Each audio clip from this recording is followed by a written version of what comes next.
45 years ago, I was walking around on an Easter egg hunt. I was supposed to be looking for Easter eggs, but I also had a bag of popcorn in my hand because I'm special, or so I thought I was. And then I realized I had lost my bag of popcorn. I didn't know where I left it. I just started looking for it, asking everyone, where's my bag of popcorn? Where's my popcorn, man? Again and again, I'm supposed to be looking for an Easter egg, but no, I had to find my popcorn. I asked everyone and everyone and everyone, walked all over the place. I walked up in this tree house, this Bart Simpson-like tree house. There was a bunch of hobgoblin kids and a couple grown-ups maybe hanging out in there. Has anyone seen my popcorn? Then finally some kid felt sorry for me and he goes, it's in your hand, dude. And I looked down and to this day, I still can't believe it. Can't believe I was that dumb. I thought I got smarter. Maybe not. Maybe a little bit, because I realized that I was an idiot. I don't know who put that tape there. Maybe the Ford dealer. I think the lower steering column is bent. Someone put tape on that thing.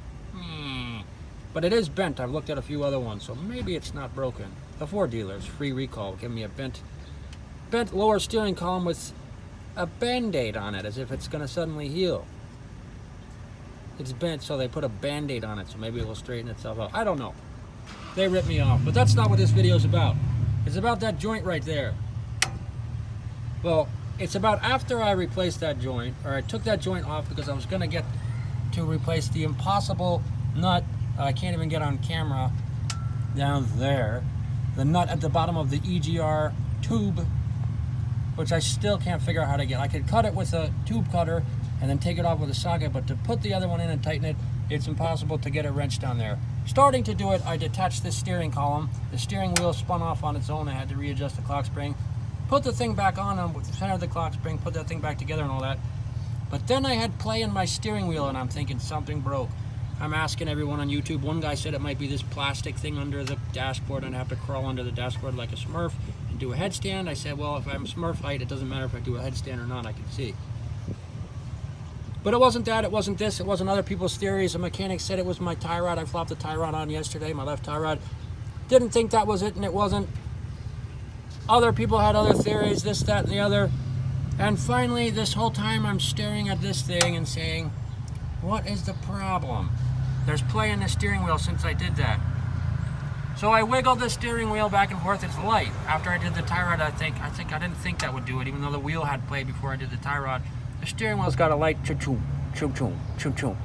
I'm like, this is lighter than even turning the wheel. And it happened right after I replaced that thing. I'm thinking, what broke when something turned?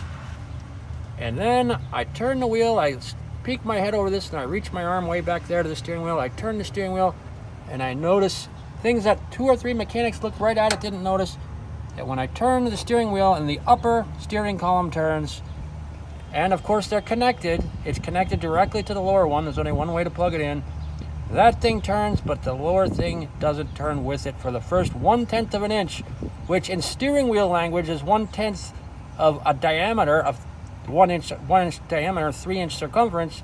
1/10 of an inch is 2 inches translated to a 15-inch steering wheel. I'm like, son of a bee. And then I recall a guy said this only goes on one way, so I didn't put it on wrong. I don't have to lock the steering wheel up, not while locking it, because that doesn't work, I hear, but with a seatbelt or some gizmo, and make sure it ain't gonna move and take that apart and see what's wrong. Someone said it only goes in one way. I'm like, well, it only goes in one way, and it's slipping on the thing. It must not be tight enough. So I took a 13mm socket wrench with a swivel and 2 extensions, I torqued it to 25 pounds, and click, click, the whole problem was fixed. Somewhere along the line, I spent 50 cents. Can't remember where, I'm too busy talking. But in the end, it was a 50 cents fix. Many mechanics were saying this, that, well, we can have a look at it for you for a couple $100. Yeah, how about that? That's the end of that. Right?